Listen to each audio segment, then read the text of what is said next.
Hey guys, and welcome to Collider's 10 questions we have after The Force Awakens. I'm Ashley Mova, and I'm sitting with these two hooligans from Jedi Council, Christian Harloff and Mark Ellis.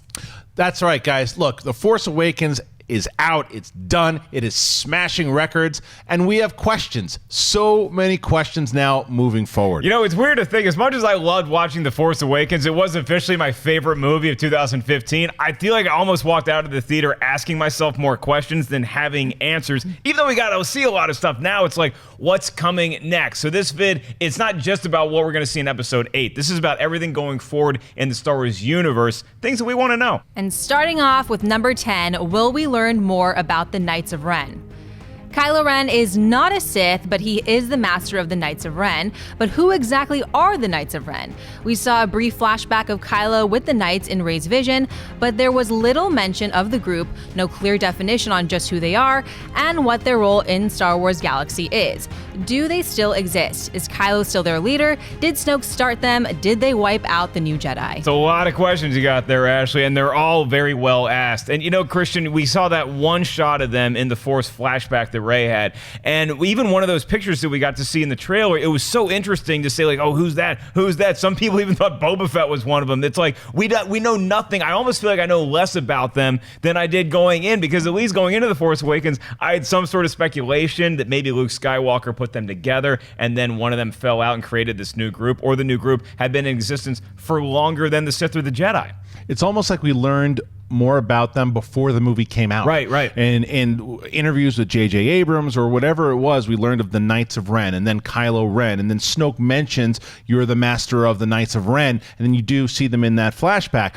But will we hear more about them? Will we see them? That's one of the things, because it looks like, and by the way, if you didn't know this already, you should have already seen The Force Awakens before watching this video. But at the end of The Force Awakens, we see Luke, and it looks like Luke's going to come back. And what Snoke's been so terrified is starting up the new Jedi. So who's going to rival Luke and the new Jedi? Will it be the Knights of Ren? Number 9, will Phasma have more of a role? When the initial character descriptions and pictures started hitting the internet last year, people really responded to Captain Phasma. Her look alone made Star Wars fans bubble with excitement and wonder if she was indeed the new Boba Fett in the series. One of the concerns with a lot of fans is that she was very underused in The Force Awakens. When we last left her, it seems as if she was left in a trash compactor. Did she survive? If so, how? And will she be seeking revenge against Finn? Well, I certainly think she's going to have a bigger role in Episode 8, because she was one of those characters that when they did show more of her and announce her, and the fact that you got Gwendolyn Christie to do it, you would assume they want to use her a lot more than they did. Now, going off of the Boba Fett analogy here, is that Boba Fett, including the special editions, was used very briefly in A New Hope in the special edition. He had more of his role in Empire Strikes Back. I think that's going to be the case with Captain Phasma, and I do think that Captain Phasma, her story role will be the antagonist to Finn. Yeah, and you got to remember, all the hype from Boba Fett came after we met him in the movies. We got to see him. They were like, oh, that character's awesome. I wonder what he's about. Then all this backstory got fleshed out after the fact. With Captain Phasma, it was months and months and months of, look at how badass this costume is. You have the girl from Game of Thrones in there. She's going to be an ass kicker all over the universe. And we got to see none of that. She was more like an administrative assistant versus an actual badass. So, yes, I'd like to see more of her. I think you will. But, man, you got some explaining to do. She's in a trash compactor in a base on a planet that got wrecked. How the hell do you get out in time? That will help her legend. Is how she got out. Is it she escaped? This is her Sarlacc It's her Sarlacc pit, for sure. How she got out, what she did, and what she does next in Episode 8 to make her a badass, because we can forgive the underuse if she's so much of a badass in Episode 8. Number 8, will we learn Snoke's history?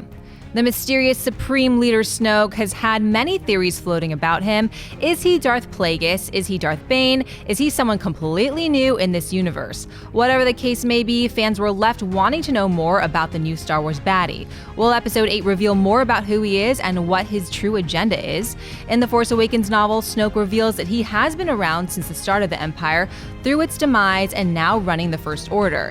It was also revealed that he has been watching Kylo Ren as a child. What else will be revealed about Snoke? I think a lot's going to be revealed about Snoke. Not only who he is or what he comes from, but the question is it going to be somebody from the lore that we're already familiar with, or will it be an amalgamation of a bunch of different characters? Christian, I know you put a nickel in the jar every time we have to say Plagueis, simply because you've been speculating for so long that he is indeed Darth Plagueis, and now you see all these images on Twitter and everywhere else of Snoke and then maybe somebody else. Maybe now people want him to be like Darth Vader's ghost or something like that. It's kind of ridiculous that all these theories are being floated out there when I think we know who he is. It's probably Plagueis, right? I don't necessarily know if that's the case, because if you have for some of these interviews that from Andy Serkis, who says it was an earlier interview, who said that he's a newer guy in the universe and he's brand new, and if that's the case, I would be disappointed if he's not Darth Plagueis. But if he's somebody just brand new, some guy that has been around during the beginning of the Empire and the rise and then the fall of it, and yet he was just kind of sitting back, not doing anything. We never heard of him. He's just some kind of random weirdo who has had Force abilities, but he wasn't powerful enough to run when Palpatine was. That would be disappointing. So I hope that we do get some more explanation of why he was watching Kylo Ren, how he was involved with knowing all the Skywalker stuff. It doesn't have to be Plagueis, but it should be explained. Yeah, I'm not sure that's going to be Plagueis at all. I'm not sure it's going to be somebody we've ever heard of before, but I think it's much more than just some weirdo running around the universe who should have been wearing a helmet at some point in his career. It's somebody who's going to be steeped in Star Wars lore when it's all said and done. And as far as his influence on Kylo Ren goes, we're not even sure what his desire for Kylo Ren long-term is. We know Han gave his son Ben a warning about, look, Snoke's just using you until he gets what he wants, then he's going to trash it. Will that come into play at some point later in this mythos? Number 7. What is left of the New Republic and the First Order? There's been some confusion with some fans about the government system in The Force Awakens. After Return of the Jedi, it seemed as if the Empire was toppled and the Rebellion was in control once again. When TFA begins, we learn of the Resistance and the First Order and hear mentions of the New Republic. In the Star Wars Visual Dictionary for The Force Awakens, it is explained that the New Republic moved the capital off of Coruscant and moved to multiple locations across the universe. In The Force Awakens, they are set up on the Hosnian system, and it seems as if the First Order has wiped a good majority of them out using Starkiller Base to do the job. So what now? The First Order took heavy damages in the loss of Starkiller, and the New Republic seems to be crippled. What will the active government look like in Episode 8? I mean, that's a phenomenal question because we don't know. That was the one thing for me as a fan that I had to find out through the Visual Dictionary, like Ashley mentioned, what was happening with the New Republic. The first time I saw it, I was like, oh, so just part of the New Republic got wiped out. It turns out that the new chancellor of the New Republic was killed during that attack on the Hosnian system. So it really seems to me right now that the Resistance is the head of the government right now, and the First Order seem to take heavy damages on Starkiller Base. So who knows? Again, we were talking about the Knights of Ren before. Do they add into more of the First Order? Are there way more soldiers of the First Order somewhere else where Snoke is? You would assume that Snoke's going to be surrounded by a lot of people as well. Yeah, it's almost like you could see where the Knights of Ren each have their pocket of people that they're controlling, that they might not have a Starkiller base. That's reserved for somebody of Kylo Ren's stature, but maybe somebody else in there has an army that they're controlling. With the New Republic, I love that they're learning. The people are learning that if you build one Death Star and that's where you put everything, it could get blown up and you're screwed. The New Republic had multiple bases. So yes, the Hosnian system gets wiped out. We lose the Chancellor. We lose a lot of good people, but we still have some sort of government infrastructure in place. So they lost their fleet. They lost their fleet. So now it's going to be a much smaller battle. So when you have Rey learning about the Force over here, you're going to have a tinier thing going on between the First Order and the New Republic. It's almost like who can get back up on their feet first. Number 6. Will Lando show up? Where in the hell is Lando? Han, Leia, Luke, R2, C-3PO, Akbar, Ninub, yes, even Ninub, all made a return in The Force Awakens. One noticeable absence was Han's buddy, the old smoothie himself, Lando Calrissian. Lando has made appearances in the animated series Rebels and has had his own Marvel comic line in the new canon. It looks like Lucasfilm and Disney don't want us to forget him. However, when Billy D. Williams has been asked if he was returning in Episode 8, he says he would love to, but has not been asked. Should Lando return, and will he? You're damn right Lando should return, and I think he will. At some point. I'm not sure when he's returning, but you got to see Lando Calrissian on screen again. You wonder if it's going to be something to do with them calling him into action because, well, now we're down one of our favorite classic characters after The Force Awakens, so maybe we call him in. Bit of a replacement. I personally, when we got to be at the premiere and they were interviewing Billy D. Williams, who was also at the premiere, they asked him something about will we ever see Lando in this movie or somewhere down the road, and he just kind of smiled. He just kind of had that Billy D. Williams smile, and it's like he knows something. He's been told something. He's been in talks. If the guy appeared in the freaking Lego movie as Lando, you got to think he's going to pop back into Star Wars some point. Well, he has in Rebels. I mean, he had a pretty big role. Right. And they gave him his own comic book, Lando. So they, like Ashley was saying, that they want you to know that Lando is still a part of this universe. And I think that he should appear in Episode 8. I don't understand why he hasn't been announced. It shouldn't be like a big secret that Lando is going to be in the movie. They should say, yeah, we got Billy D. Williams back.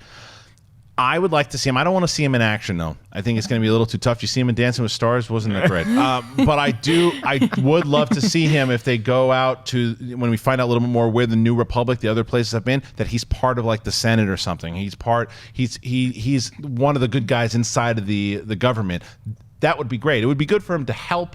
I just don't want to see him flying with Neen Nub. Number 5, will we see a Force Ghost? The first Force Ghost that ever appeared in a Star Wars film was Obi-Wan Kenobi in The Empire Strikes Back. The Force Awakens followed a lot of similar beats to A New Hope.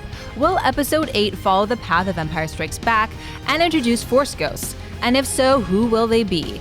In the Art of the Force Awakens book, it was revealed that Anakin's ghost was pitched and considered for Episode 7. Obi-Wan's voice is heard in Rey's vision, as is Yoda's. Will either of these classic characters reappear in Episode 8?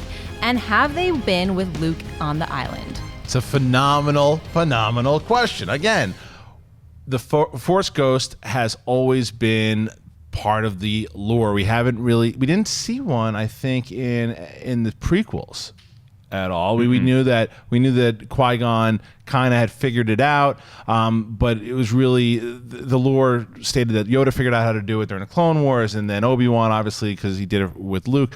I do think that they're going to follow a little bit similar beats to Episode 5 and Empire Strikes Back, and I think we will see one. Now, whether or not they're on the island with Luke, I don't know. That would probably keep Luke from going a little less crazy if he had somebody to talk to out there. I mean, Obi-Wan's out there. But we know that Ewan McGregor came back to voice over for that flashback scene. Those are his words during these are her first steps. Was it Obi-Wan who's been kind of helping her out? Is Obi-Wan going to return as a Force Ghost? I would love the idea. If there's any Force Ghost I want to see come back, it's Ewan McGregor as Obi-Wan. Of all these questions that we're talking about, this is my favorite Vegas prop bet, is will we see a Force Ghost? If so, who will that Force Ghost be? And I got another one for you. If you see Anakin's Force Ghost, who is Anakin going to be talking to? Now, look, at the end of Return of the Jedi, he was good. That's what I'm going into. For all the talk about, oh, maybe Darth Vader figured out how to reincarnate himself. It's like, wait. He was redeemed at the end of Jedi, so he's going to be a good Force Ghost, in my estimation. I think you're seeing Obi-Wan. You'll probably see Hayden Christensen and Ewan McGregor, maybe together as Force Ghosts, with Yoda possibly on the island. Luke must have been in communication with somebody. He's Luke freaking Skywalker, okay? He's not just hanging out on an island talking to the knight from the Last Crusade for 30 years. He's doing something productive with that time.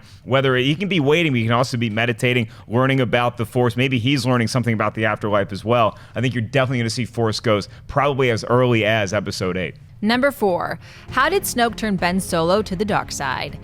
In The Force Awakens, we learn that Kylo Ren was actually Ben Solo, Han and Leia's son, and a former student of Luke Skywalker. He was seduced to the dark side of the Force by Supreme Leader Snoke. Will we find out just how young Solo was turned? In the novelization, Leia tells Han that Snoke was watching Ben since he was a young boy. How did Snoke target him, and what was his ultimate plan for the boy?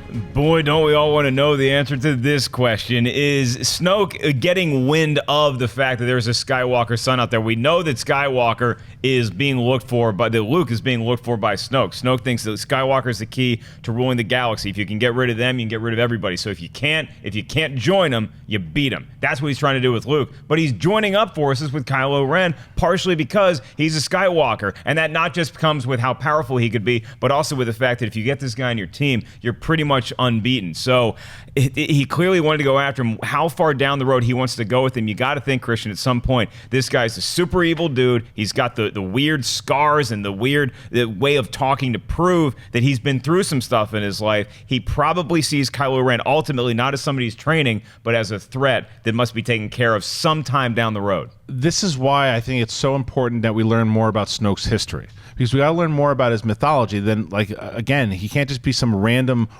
weird guy that happens to be a bad dude that knows the Force.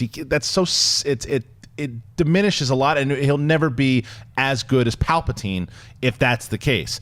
But if he is a dude that knows all of the mythology and has been around for a very long time and has been plotting for a very long time, and one of his ways, once he watched all this history happen with Anakin Skywalker, because in the novel he does say the biggest mistake in a otherwise illustrious career was when the father didn't kill the son. And so from that moment on, he has been watching the progression of the Skywalkers. And then when he saw it, and he probably, I don't think that Ben Solo is the only Solo kid, by the way, too. I think that there are other kids, but I think that kid had the anger in him. I think that was the one that he knew he could get his claws into, and he's been watching him ever since. Whether or not we're going to see how he turned, I don't think that they'll talk about it. I think that we'll probably get that, and whether it be like a novel or a comic or something along those lines. Do you think there could be a flashback involving Han Solo? I mean, look, maybe Harrison Ford does come back at some point, and that is to be in a flashback. We've never seen flashbacks kind of yet, but we did get that Force vision. Yeah. It's kind of a way into using a flashback. So you could actually see part of the scene when he decided to go to the dark. He's been feeling the pull to the light ever since, so we're not done with the light necessarily with Kylo Ren. That's true, because you could also do, going off what they did with Ant-Man with Michael Douglas, and maybe do a little bit more of the young makeup with Harrison Ford, and they could do a vision to see what happened with him. That'd be interesting. Number 3, what has Luke been doing? The entire mission in The Force Awakens was to find Luke Skywalker. The Resistance was looking, the First Order was looking, and he was finally found in the last 5 minutes of the film. Luke is still shrouded in mystery. Han Solo said there have been many rumors as to where Luke has been or why he disappeared. Was it to find the first Jedi Temple? Why did he go away for so long, and what has he been doing? Is there anyone else with him on the island, or is he all alone? Is that a gravestone next to him in the final shot? Are there Jedi left, and will he return to train more? I think that he will return to train more. I think that what we're going to get, though, is in the beginning of Episode 8. I don't know how many years are going to be passed from Episode 7 to 8, if any. But I do think that he will be training Daisy Ridley in the script. They released the script. In the original script by J.J. Abrams and Kasdan, Luke knew who she was. It was very clear he recognized her and knew who she was. This is the script for Episode 7 you're talking about. 7. Yeah. So when that script came out, he knew who she was. So I think because of that, whatever it is, we're going to learn their relationship a little bit more. Whether or not there's anyone else on the island with him, I don't know. It'd be very interesting if there were maybe a handful of other Jedi that he's taken there.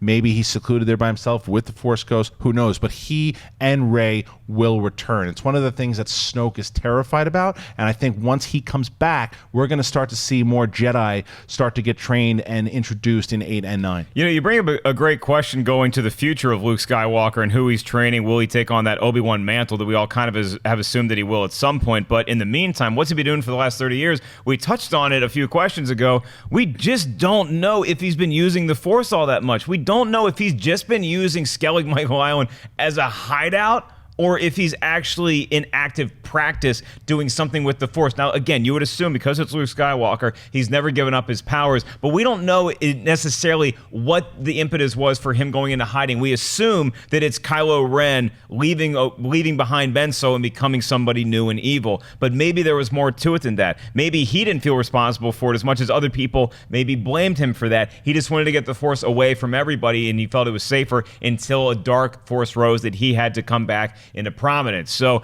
I do personally think he's been talking to Force Ghosts, that he knows he's learning about the Force and that he's ready to train a new generation. It's just that they had to come to him in order to get him out of retirement. And I do think that temple that he went to, I do think that is going to turn out to be the first Jedi temple. I think that that's where we're going to learn more about the Force as a whole, and I think that that's why Rey's going to become even more powerful while she's there. Sub-question, Ashley brought it up. Do you think the gravestone is actually, in fact, a gravestone? Or who is it? Is this a monument to Yoda?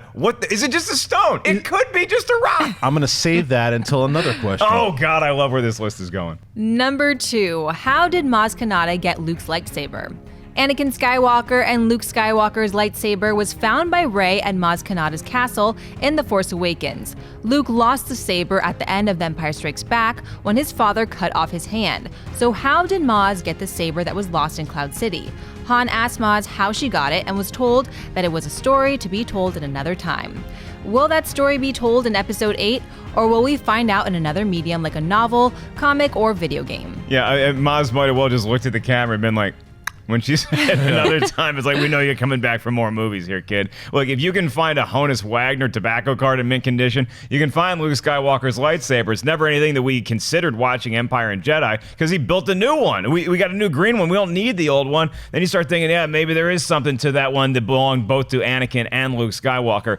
Maz just seems to be one of those resourceful people. We know that Maz is somehow able to use the Force, maybe not to manipulate to her desires, but she understands how the Force works. She's been around for a long time, about as old as Yoda. They might have gone to high school together, so she's definitely resourceful around the galaxy. That's not the only artifact that she's collected. It appears in that room there's a lot of other cool junk. Hell, the Ark of the Covenant might be in there. We don't know, but we do know that Maz knows how to find stuff that she needs, and that lightsaber, a lot like how Luke is on the island waiting for somebody to come to him, that lightsaber was waiting to be discovered by the right person. And she's had it for ages, like she said. The only thing that makes me nervous about it was that, originally that lightsaber was the entire plot for The Force Awakens. It wasn't supposed to be a map to Luke Skywalker. It was supposed to be that saber. There was rumors about that the hand floating in space with the saber. That was actually in the script at one point. But then things got changed. They moved around. They turned it into the map, and then the saber still became a pretty prominent storyline.